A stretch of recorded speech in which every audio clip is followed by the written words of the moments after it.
2026 IPL தொடரில Rajasthan Royals அணிக்கு எதிராக நடைபெற்ற போட்டியில கொல்கத்தா அணி தன்னோட முதல் வெற்றியை பதிவு செஞ்சது. இந்த போட்டியில தமிழகத்தைச் சேர்ந்த வருண் சக்கரவர்த்தி 4 ஓவர்கள் வீசி வெறும் 14 ரன்கள் மட்டுமே கொடுத்து 3 முக்கிய விக்கெட்டுகளை சாய்த்து ஆட்ட நாயகனா ஜொலிச்சாரு. ஆனா இந்த போட்டிக்கு முன்னாடி வர வருணை கடும் விமர்சனங்களை சந்திச்சுட்டு வந்தாரு. நிறைய பேர் வருணுக்கு எதிராக நிறைய விமர்சனங்களை முன் வச்சாங்க. என்னன்னா, ராஜஸ்தான் ராயல்ஸ் போட்டிக்கு முன்னதா 4 போட்டிகள்ல விளையாடி இருந்த வருண் வெறும் 2 விக்கெட்டுகளை மட்டும்தான் எடுத்திருந்தாரு.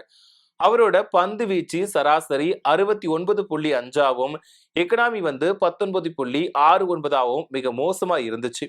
2026 T20 உலக கோப்பையிலையும் அவரோட ஆட்டம் தொடக்கத்துல நல்லா இருந்தாலும் கடைசி 4 போட்டிகள்ல ஓவருக்கு 11 ரன்களுக்கு மேல வாரி கொடுத்தாரு. இதனால அவர் தன்னோட மிஸ்டரி பந்து வீச்சை இழந்து விட்டதா பேச்சுக்கள் எழுந்துச்சு. தன்னை பத்தின விமர்சனங்களுக்கு பதிலளிச்சிருக்கக்கூடிய வருண், இன்னைக்கு 3 விக்கெட் எடுத்ததுக்காக நான் பெரிய வாக்குமூலம் எதையும் கொடுக்க விரும்பல. இது கிரிக்கெட்டோட இயல்பு. அடுத்த போட்டியில ஆடுகளம் பந்து வீச்சுக்கு ஒத்துழைக்கல அப்படின்னா எல்லா சுழற்பந்து வீச்சாளர்களும் ரன்களை வாரி கொடுப்பாங்க. ஆட்டத்தோட தொடக்கத்துல ஆடுகளங்கள் பேட்டிங்குக்கு சாதகமா இருந்துச்சு.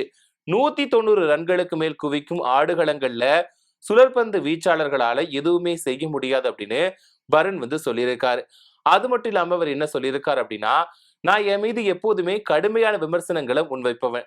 நான் பந்து வீச்சுல தவறு செஞ்சிருந்தா அதை நானே பகுப்பாய்வு செஞ்சு கண்டுபிடிச்சிருப்பேன். ஆனா கடந்த போட்டிகள்ல நான் எந்த தவறையுமே செய்யல. ஆடுகளங்கள்ல பந்து திரும்பாததுதான் ரன்கள் கசிய காரணம். இப்போ ஆடுகளங்கள் மெதுவா மாற தொடங்கி இருக்கு. இது சுழற்பந்து வீச்சாளர்களுக்கு சாதகமான விஷயம் அப்படின்னு அவர் சொல்லியிருக்காரு.